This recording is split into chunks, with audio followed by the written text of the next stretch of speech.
Yung Jojo, dahil po, at congratulations sa napakagandang song na nandito lang ako. Thank So, you. eto, Jojo Mendres, yung katanungan ko ay medyo mapangahas. Nasa sayo kung sasagutin mo o hindi.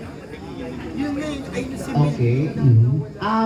Total last question, last na ako magtatanong, no? Yes. Pwede ko Oh. lang dagdagan? Itodo mo na. Todo ko na. Actually, gumawa ako ng reaction video sa TikTok at nakakuha ito ng million views. Kasi may nakapagsabi sa akin or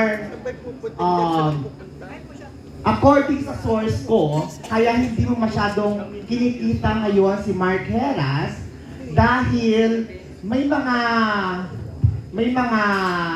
nasabi o naikwento sa'yo si Rainier Castillo na mga hindi magagandang ginagawa ni Mark Heras. Tulad ng si Mark Heras ay mahilig sa mga girls at nanunulong sa online scatter. So, totoo ba ito? Kaya ba hindi mo masyadong kinikita si Mark Heras dahil dito? At yun ang naging dahilan kung bakit nasulot ni Rainier Castillo? Alam mo, no comment na ako dyan kasi baka na naman no comment ako, mapasensya na may duwan. Okay. No comment. Yung next question mo na lang ako sasagot. Okay. Pero ito, no comment. Promise. So, according sa source ko, may nagchika lang sa akin, medyo malapit sa'yo, na si Rainier Castillo ay may show daw. Sorry, ano? May show daw si Rainier Castillo, somewhere sa North, at binawalan mo na daw tumanggap ng trabaho si Rainier Castillo. At yung presyo ng talent niya doon ay binigyan mo na lang siya ng triple para hindi na pumunta. Actually, kasama dapat na si Mark Heras. Hindi ko siya binawalan, kundi tinanong ako ni Rain. Sabi niya sa akin, meron nag-o-offer sa kanya sa probinsya na babayaran siya ng ganung certain amount. So nakita ko parang medyo malayo yung lugar, tapos hindi niya kilala yung organizer. Kaya sabi ko sa kanya, kinuha yung opinion ko, sabi ko wag na lang. Yun, kaya sumunod naman siya. Sinunod niya na sabi niya, sige, wag na lang. Yun. So I think wala namang masamang tanong siya sa akin ng ganun. Di ba? So, hindi totoo na pinapatigil mo na sa showbiz si Rainier Castillo. Wala namang dahilan kung bakit ko siya kailang patigilin kasi nagtanong lang naman siya sa akin. Tinanong lang niya ako yung ganun. So bilang sinagot ko lang na ganyan. Okay, ang last question ko medyo sensitive. Hindi ko alam kung paano ko ito tatanong sa'yo. Kasi actually, even ako, several times, nakikita ko kayo sa Okada kasi I was there. Naglalaro rin ako minsan doon. May mga pinupuntahan ako ng mga friends ko. So, ang sabi sa akin, ng mga, ng mga dealer, Tari ni main source pala.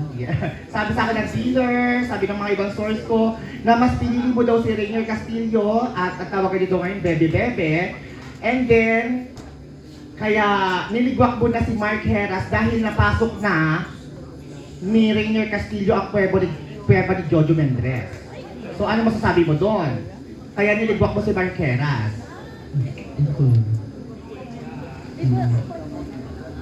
At syempre, mas magandang panoorin natin ang performance, di ba? Ang dami ng mga nagtanong. Palakpakan naman natin, Sir Jojo Mendres. Thank you so much, Jo.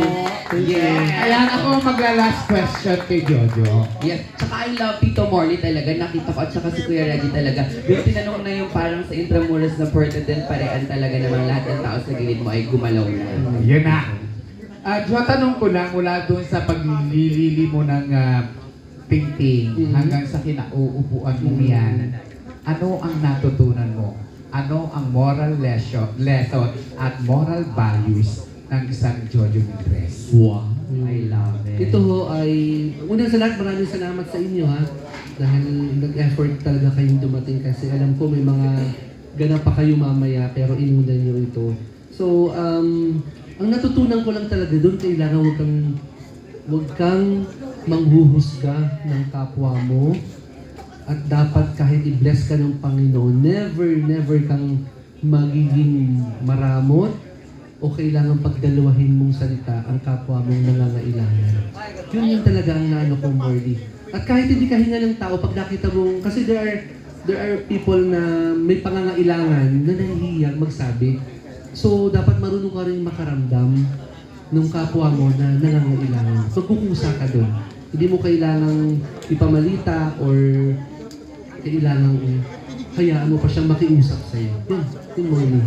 Ayan, thank you. Jo, may mga nagre-request yung kaibigan natin Oo. na sana daw after this event ay makausap tayo. Ayan, sige. Oo, kasi yung last media ko namin talagang Correct. Totoo. At least nandito tayo, very intimate, ganyan.